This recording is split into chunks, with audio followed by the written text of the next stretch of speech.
প্রতিদিনের জীবনে কিছু কথা এমন আছে যেগুলো যদি ইংরেজিতে বলতে পারো তাহলে ফ্লুয়েন্সি অনেক সহজ হয়। আজ শেখো 5টা ছোট কিন্তু পাওয়ারফুল ইংলিশ লাইন ভিন্ন ইংলিশের সাথে। নাম্বার 1, আই এম কামিং মানে আমি আসছি। মা ডাক দিলে বলো I am coming.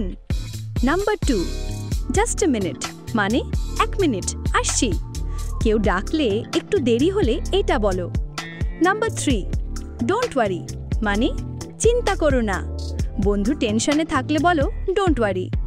Number 4, I forgot মানে আমি ভুলে গেছি। হোমওয়ার্ক জমা দিতে ভুলে গেছো বলো I forgot. Number 5, that's fine মানে ঠিক আছে বা সমস্যা নেই। কেউ সরি বললে বলো দ্যাটস ফাইন। এই ছোট ছোট বাক্যগুলো রোজ বললে ফ্লুয়েন্সি নিজেই চলে আসবে। ভিন্ন ইংলিশ শেখায় বলতে বলতে, ঠিক ছোটবেলার মতো। প্রতিদিন 1 লাইন, ফ্লুয়েন্ট ইংলিশ তোমার হাতের মুঠোয়।